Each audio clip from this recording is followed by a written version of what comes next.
ಕಾಂಗ್ರೆಸ್ನಲ್ಲಿ ನಡೀತಾ ಇರುವುದು ಒಂದು ಸಮಾವೇಶ, ಮತ್ತೊಂದು ಕಡೆ ಎರಡು ಸಂಘರ್ಷಗಳು ಉದ್ಭವಿಸಿದಂತೆ ಕಾಣಿಸ್ತಾ ಇದೆ. ಹಾಸನ ಸಿಎಂ ಸಮಾವೇಶಕ್ಕೂ ಮುನ್ನ ಶೀತಲ ಸಮರ ನಡೀತಾ ಇದೆ. ಬೆಂಗಳೂರಿನ ಸಭೆಗೆ ಗೈರು, ಮೈಸೂರು ಸಭೆಗೆ ಹಾಜರಾಗಿದ್ದಾರೆ ಸಚಿವ ಮಹದೇವಪ್ಪ. ಡಿಸಿಎಂ ಡಿಕೆ ಶಿವಕುಮಾರ್ ಕರೆದಂತಹ ಸಭೆಗೆ ಸಚಿವ ಮಹದೇವಪ್ಪ ಗೈರಾಗಿದ್ದಾರೆ. ಕೆಪಿಸಿಸಿ ಕಚೇರಿಯಲ್ಲಿ ನಡೆದಂತಹ ಸಭೆ ಇದು. ಡಿಸಿಎಂ ಡಿಕೆ ಶಿವಕುಮಾರ್ ಆ ಭಾಗದ ಪ್ರಮುಖ ಸಚಿವರು, ಶಾಸಕರನ್ನ, ಜಿಲ್ಲಾ ಮಟ್ಟದ ನಾಯಕರನ್ನ ಎಲ್ಲರನ್ನೂ ಕೂಡ ಆಹ್ವಾನಿಸಿದ್ರು. ಆದರೆ ಈ ಸಭೆಗೆ ಮಹದೇವಪ್ಪ ಗೈರಾಗಿತ್ತು. ಈ ಮೂಲಕವಾಗಿ ಒಂದಿಷ್ಟು ಶೀತಲ ಸಮರ ನಡೀತಾ ಇದೆಯಾ ಅನ್ನುವಂಥ ಅನುಮಾನಗಳು ಮೂಡ್ತಾ ಇದೆ. ಡಿಸಿಎಂ ಸಭೆಗೆ ಸಚಿವ ಮಹದೇವಪ್ಪ, ವೆಂಕಟೇಶ್ ಗೈರಾಗಿರೋದು. ಹಾಸನದಲ್ಲಿ 5ನೇ ತಾರೀಕಿನಂದು ಸ್ವಾಭಿಮಾನ ಸಮಾವೇಶವನ್ನು ನಡೆಸ್ತಾ ಇದೆ ಕಾಂಗ್ರೆಸ್. ಮೈಸೂರಿನ ಕಾಂಗ್ರೆಸ್ ಕಚೇರಿಯಲ್ಲಿ ಸಮಾವೇಶ ಕುರಿತು ಸಭೆಯನ್ನು ಮಾಡಲಾಗಿದೆ.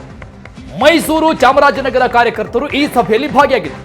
ಎಷ್ಟು ಜನರನ್ನ, ಯಾವ ಮಟ್ಟದಲ್ಲಿ ಜನರನ್ನ ಕರೆದುಕೊಂಡು ಬರಬೇಕು, ಯಾವ ರೀತಿಯಾಗಿ ಪ್ರೋಗ್ರಾಮ್ ಅನ್ನ ನಡೆಸಬೇಕು, ಇದರೆಲ್ಲರ ಪ್ಲಾನಿಂಗ್ ಮಾಡಲಾಗಿತ್ತು. ಆದರೆ ಈ ಪ್ರಮುಖವಾದಂತಹ ಸಭೆಗೆ ಗೈರಾಗಿತ್ತು ಮಹದೇವಪ್ಪ, ವೆಂಕಟೇಶ್.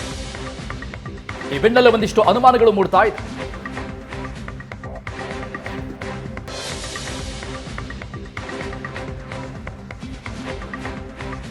ಒಂದಿಷ್ಟು ಅನುಮಾನಗಳಿಗೆ ಕಾರಣ ಆಗ್ತಾ ಇರುವಂತದ್ದು ನಾಯಕರ ಈ ನಡೆ.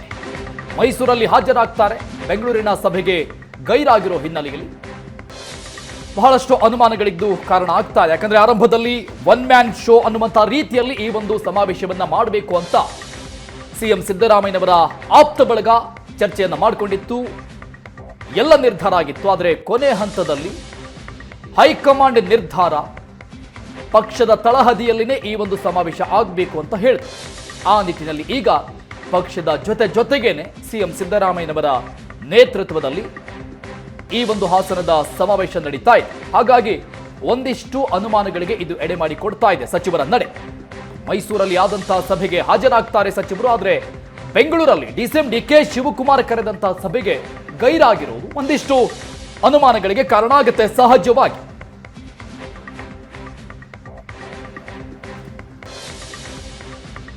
ಇನ್ನಷ್ಟು ಡೀಟೇಲ್ಸ್ ಕೊಡ್ತಾರೆ ನಮ್ಮ ಪ್ರತಿನಿಧಿ ಮಧು, ಸಂಪರ್ಕದಲ್ಲಿದ್ದಾರೆ. ಮಧು, ಹಾಸನ ಸಮಾವೇಶವನ್ನ ಒನ್ ಮ್ಯಾನ್ ಶೋ ತರ ಮಾಡಬೇಕು ಅಂತ ಸಿಎಂ ಸಿದ್ದರಾಮಯ್ಯನವರ ಆಪ್ತರು ಅಂದ್ಕೊಂಡಿದ್ರು. ಅದೇ ಕೊನೆ ಟೈಮ್ ನಲ್ಲಿ ಅದೆಲ್ಲವೂ ಕೂಡ ಚೇಂಜ್ ಆಯಿತು. ಪಕ್ಷದ ತಳಹದಿಯಲ್ಲಿನೇ ಈ ಒಂದು ಸಮಾವೇಶ ಆಗಬೇಕು ಅಂತ ಹೇಳ್ತು ಹೈಕಮಾಂಡ್. ಸೊ ಹಾಗಾಗಿ ಒಂದಿಷ್ಟು ಅಸಮಾಧಾನ ಇದೆ ಅಂತ ಅನಿಸ್ತಾ ಇದೆ ಸಿಎಂ ಆಪ್ತ ಬಳಗದಲ್ಲಿ. ಖಂಡಿತವಾಗ್ಲೂ ಕೂಡ ಅರುಣ್, ಯಾಕಂದ್ರೆ ಈ ಏನು ಬೈ ಎಲೆಕ್ಷನ್ ಆಯ್ತು, ಬೈ ಎಲೆಕ್ಷನ್ ಆದ ನಂತರದಲ್ಲಿ ಸಿದ್ದರಾಮಯ್ಯನವ್ರಿಗೆ ವಿರೋಧ ಪಕ್ಷಗಳು ಮಾಡ್ತಾ ಇದ್ದಂತ ಟೀಕೆ ಟಿಪ್ಪಣಿಗಳನ್ನ, ಜೊತೆಗೆ ಅವ್ರು ಕಾಲು ಎಳೆಯುವಂತ ಕೆಲಸವನ್ನ ಏನ್ ಮಾಡ್ತಾರೆ ಅದೆಲ್ಲವನ್ನು ಮೀರಿ ಅವರೆಲ್ರಿಗೂ ಒಂದು ಸ್ಟ್ರಾಂಗ್ ಕೊಡುವಂತ ವಿಚಾರದಲ್ಲಿ, ಮತ್ತೆ ಪಕ್ಷದಲ್ಲೇ ಕೂಡ ಅವರ ವಿರುದ್ಧವಾಗಿ ವಕ್ತವ್ಯ ಮಾಡ್ತಾ ಇರತಕ್ಕಂಥವ್ರಿಗೂ ಕೂಡ ಒಂದು ಮೆಸೇಜ್ ಅನ್ನ ತಲುಪಿಸ್ಬೇಕು ಅನ್ನೋ ಒಂದು ಲೆಕ್ಕಾಚಾರದಲ್ಲಿ ಸಿದ್ದರಾಮಯ್ಯನವರ ಆಪ್ತರು ಮತ್ತೆ ಬೆಂಬಲಿಗರು ಹಾಸನ ಸಮಾವೇಶವನ್ನ ಡಿಸೆಂಬರ್ 5ಕ್ಕೆ ಫಿಕ್ಸ್ ಮಾಡ್ಕೊಂಡಿದ್ರು. ಅದರಲ್ಲಿ ಇದ್ದಂತ ಕಾರ್ಯಕ್ರಮ ನಡೆಸುವಂತವ್ರೆಲ್ಲರೂ ಕೂಡ ಬೆಂಬಲಿಗರಾಗಿದ್ರು. ಪಕ್ಷವನ್ನ ಇನ್ವಾಲ್ವ್ ಮಾಡ್ಕೊಳ್ಳದೇ ಇರೋ ರೀತಿಯಲ್ಲಿ ಕಾರ್ಯಕ್ರಮವನ್ನ ಮಾಡುವಂತಕ್ಕೆ ಮುಂದಾಗಿದ್ರು. ಆದ್ರೆ ಅದಕ್ಕೆಲ್ಲರನ್ನ ಹೈಕಮಾಂಡ್ ಬ್ರೇಕ್ ಹಾಕಿದೆ. ಪಕ್ಷದ ಚಿಹ್ನೆಯಲ್ಲೇ ನಡಿಬೇಕು, ಪಕ್ಷದ ವತಿಯಿಂದ ಕಾರ್ಯಕ್ರಮ ನಡಿಬೇಕು ಅಂತೇಳಿ ಮಾಡಿದೆ. ಆದ್ರೆ ಇದೆಲ್ಲ ಒಂದು ಕಡೆ ಸಿದ್ದರಾಮಯ್ಯ ವರ್ಸಸ್ ಮೂಲ ಕಾಂಗ್ರೆಸ್ಸಿಗರು ಅಂದ್ರೆ ಏನು ಡಿ ಕೆ ಶಿವಕುಮಾರ್ ಆಗ್ತಾ ಇದೆಯಾ ಅನ್ನೋ ಒಂದು ಲೆಕ್ಕಾಚಾರವೂ ಕೂಡ ಬರ್ತಾ ಇರ್ತಕ್ಕಂಥದ್ದು. ಅದಕ್ಕೆ ಮತ್ತೊಂದು ಅಂತ ಒಂದು ಅನುಮಾನಕ್ಕೆ ಮತ್ತೊಂದು ಪುಷ್ಟಿ ಕೊಟ್ಟಂತದ್ದು ಇವತ್ತು ಮೈಸೂರಿನಲ್ಲಿ ನಡೆದಂತಹ ಕಾಂಗ್ರೆಸ್ನ ಪೂರ್ವಭಾವಿ ಸಭೆ ಏನಿತ್ತು ಆ ಸಭೆ. ಇವತ್ತು ಆಕ್ಚುಲಿ ಕೆಪಿಸಿಸಿ ರಾಜ್ಯಾಧ್ಯಕ್ಷ ಆಗಿರ್ತಕ್ಕಂಥ ಡಿ ಕೆ ಶಿವಕುಮಾರ್ ಅವರು ಕೂಡ ಮೈಸೂರು ಭಾಗದ ನಾಯಕರ ಸಭೆಯನ್ನ ಬೆಂಗಳೂರಿನಲ್ಲಿ ಕರೆದಿದ್ರು. ಆದ್ರೆ ಆ ಸಭೆಗೆ ಗೈರಾಗಿರ್ತಕ್ಕಂಥ ಪ್ರಮುಖರೆಲ್ಲರೂ ಕೂಡ ಮೈಸೂರಿನಲ್ಲಿರ್ತಕ್ಕಂಥ ಸಭೆಗೆ ಹಾಜರಾಗಿರ್ತಕ್ಕಂಥದ್ದು ಇಂಥದೊಂದು ಅನುಮಾನವನ್ನ ದಟ್ಟಗೊಳಿಸುತ್ತೆ. ಅಂದ್ರೆ ಬಹಳ ಮುಖ್ಯವಾಗಿ ಸಚಿವರಾಗಿರ್ತಕ್ಕಂಥ ಮಹದೇವಪ್ಪ ಇರ್ಬೋದು, ವೆಂಕಟೇಶ್ ಅವರು ಇರ್ಬೋದು, ಜಿಲ್ಲಾಧ್ಯಕ್ಷಗಳಿರ್ಬೋದು, ಮತ್ತೆ ಸ್ಥಳೀಯ ನಾಯಕರುಗಳಿರ್ಬೋದು, ಎಲ್ಲರೂ ಕೂಡ ದೊಡ್ಡ ಮಟ್ಟದಲ್ಲಿ ಮೈಸೂರಿನಲ್ಲಿ ಒಂದು ಪೂರ್ವಭಾವಿ ಸಭೆಯನ್ನ ಮಾಡ್ತಾರೆ. ಆದ್ರೆ ರಾಜ್ಯಾಧ್ಯಕ್ಷರು ಕರೆದಂತ ಸಭೆಗೆ ಹೋಗೋದಿಲ್ಲ ಅನ್ನೋದಾದ್ರೆ ಖಂಡಿತವಾಗ್ಲೂ ಕೂಡ ಇದು ಒಳಗೆ ಮುನಿಸು ಇದ್ದೇ ಇದೆ.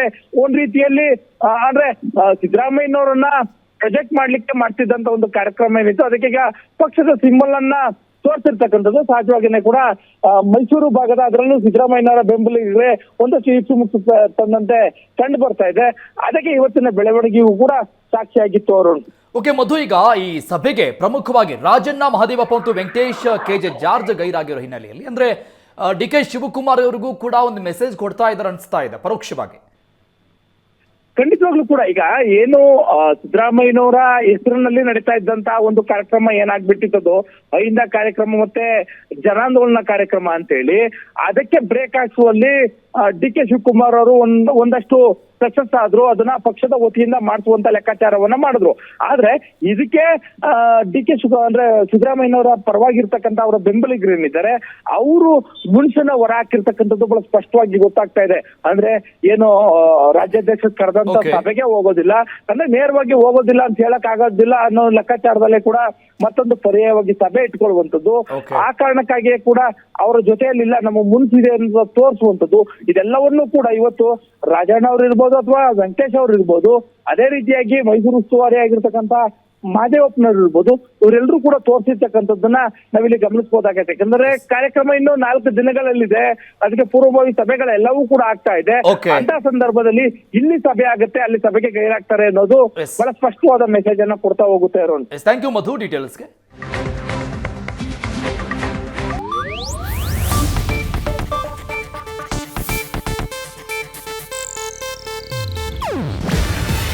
ಇದು ಏಷ್ಯಾನೆಟ್ ನ್ಯೂಸ್ ನೆಟ್ವರ್ಕ್ ಪ್ರಸ್ತುತಿ.